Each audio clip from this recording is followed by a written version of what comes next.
안녕하세요. 도란도란북스의 잔쌤입니다. 오늘 이 시간에는 조선시대 영어 교재에 관련돼서 조금 얘기를 나눠볼까 싶어요. 조선시대 때의 영어는 어떻게 지도했을까요? 뭘 가장 중요시했을까요? 네, 맞습니다. 바로 소리예요. 소리를 정확하게 관심을 갖고 많이 공부하다 보니까 발음이 잘 됐어요. 발음이 잘 되다 보니까 회화도 잘 되고 사람들과 듣고 얘기하는 데 있어서 큰 문제가 되진 않았어요. 근데 요즘 시대에는 말하기보다는 쓰는 게 더 편한 시대가 되었죠. 그 이유는 아무래도 일본 시대 때 아무래도 우리나라를 지배하게 되면서 한글을 모두 다 가져갔잖아요. 그렇죠? 빼앗겼어요. 그러다 그걸 가지고 와서 사용하려는데 이미 일본식의 영어 교재들을 많이 흡수한 상태라서 바꾸지 못했던 것이 하나의 큰 문제가 아니었을까 싶어요. 그래서 조선시대 영어 교재를 보면은요, 영어 알파벳이 있고 그 옆에 한글로 소리값을 썼어요.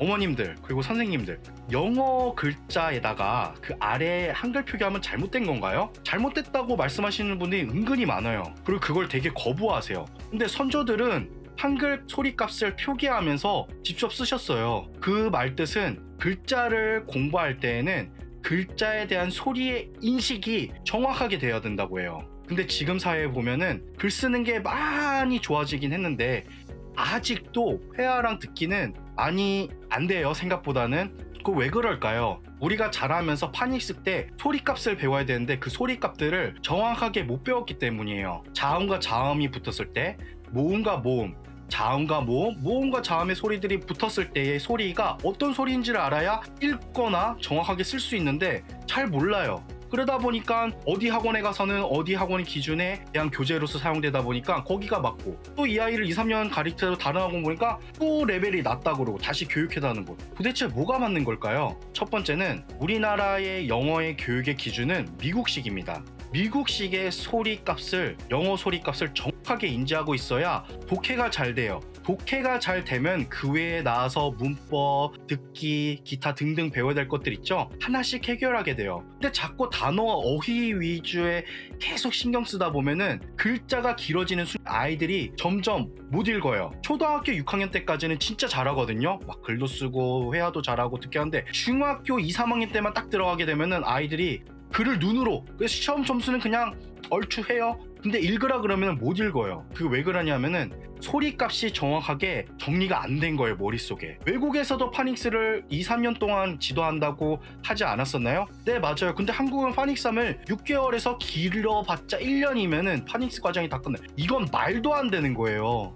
파닉스 끝내셨다고 말씀하시잖아요. 애들 다 가져와서 아이들 알파벳 처음부터 시키면은 모음의 소리가 몇 개인지도 헷갈리는 거예요. 모음 아, 에, 이, 우, 우의 소리값에 대한 이 소리가 몇 개 있는지를 몰라요. 그냥 아만 있는 줄 알아요. 아, 에이, 어가 A 소리에 있는 건데 아이들이 아는 친구들도 있고 모르는 친구들이 상당히 많아요. 그럼 이 문제를 어떻게 고쳐야 되냐?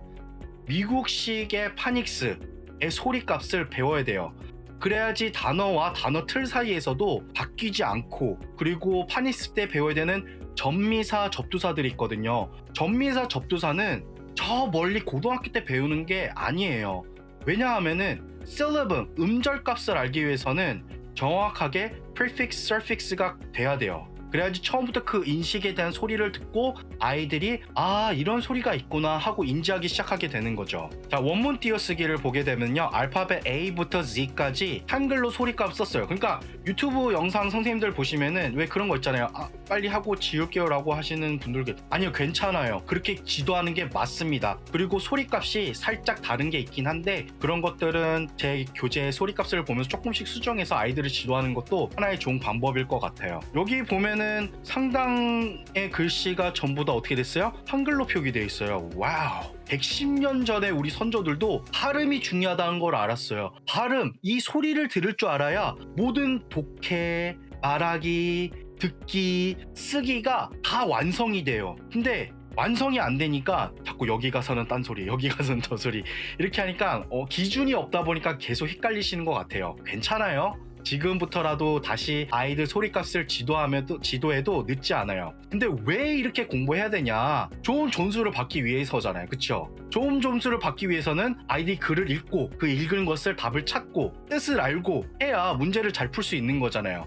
그 모든 것의 첫걸음을 뭐다? 소리값이다. 소리값이 정확하게 인지가 돼야 아이들이 배울 수 있다. 제 책에 보면은 Sound Chart, Color Coding Chart, 여기는 알파벳 A, E, I, O, U, ear, war 이렇게 가지고 소리값들이 있어요. 모음의 소리값들을 항상 변화하게 돼요. 규칙적이지가 않아요, 한글처럼. 그러니까 원래 본 소리는 있지만은 그 본 소리가 바뀌게 되는 거예요. 그래서 알파벳 A가 다른 소리 값으로 자음을 만나면서 모음을 만나면서 살짝 바뀌게 되는 거죠. 그런 불규칙성들을 파닉스 통해서 계속 연습을 해야 되는 거예요. 그래서 알파벳 A 보면은 아, A, 어.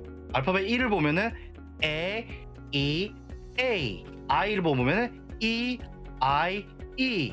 알파벳 O는 아, 오, 우. 알파벳 U는 어, 우, 으. 오이, 아오, 월 이렇게 정리가 되어 있어요. 왜 근데 소리로 되어 있는데 또 색깔이 들어갔느냐? 아이들은 자음과 모음을 구별 못해요. 그래서 모음을 조금 더 쉽게 구별하기 위해서 색깔을 이렇게 입힌 거예요. 그래서 처음에는 색깔을 입히고 나중에 어드밴스 파닉스에서 vowel이랑 그 다음에 consonant 차트에 가게 되면은 모든 소리 값들이 다 검정 색깔로 바뀌게 돼요. 왜냐면 이미 인지가 됐기 때문에 그거를 또 다시 할 필요는 없기 때문이에요. 제발 어머님들 그리고 선생님, 아이들이 영어를 소리를 모르면은 한글 소리값 아래에 써서 알려주세요. 괜찮아요. 알려줘도 큰 문제가 없어요. 영어를 19년 동안 가리키면서 그러한 친구들을 본 적이 없어요. 더 잘하면 잘하고 더 잘했지, 막 그것 때문에 한글과 영어에 대한 오류에 대한 그런 거는 썼던 것 같아요. 자, 이제 이야기를 정리하자면요, 파닉스는 음소값, 음표값, 억양, 강세, 연음, 기타 등등, 그리고 일견 단어, 디코딩, 이 다 끝나야 파닉스를 다 배웠다고 얘기할 수 있어요. 우리나라에서는 디코딩과 일견 단어 그리고 파닉스 과정이 끝났다고 얘기해요. 그 차이점을 아시겠죠? 그래서 도란도란 파닉스에서 말씀드렸다시피 이러한 연음들, 음표, 음소값들을 정확하게 알려드릴게요. 그리고 저자분 원어민의 소리가 있어요. 그 소리값도 들려드리면서 이러한 음원표들을 어떻게 사용하는지 설명하는 영상을 다시 올리도록 할게요. 지금 사운드 스토리 준비 중에 있어요. 조금 시간이 걸릴 것 같아요. 제가 수정해야 될 부분이 몇 구간이 조금 더 생기다 보니까 조금만 더 기다려 주시고요. 오늘은 조선시대 영어 교재, 그래서 영어를 쓰고 아래 한글로 써도 괜찮다, 모든 학습하는 데 있어서 문제가 될 게 없다. 우리 선조들도 그렇게 공부했듯이 지금의 우리도 공부해도 전혀 문제가 없다. 110년 전 때의 그 시대, 그리고 현재 2023년의 이 시대에 사용하는 영어는 똑같아요. 언어잖아요. 언어는 소리니까 그 소리값을 잘 공부를 해야 돼요. 여러분의 영어를 끝까지 응원하는 도란도란 부스가 되겠습니다. 감사합니다.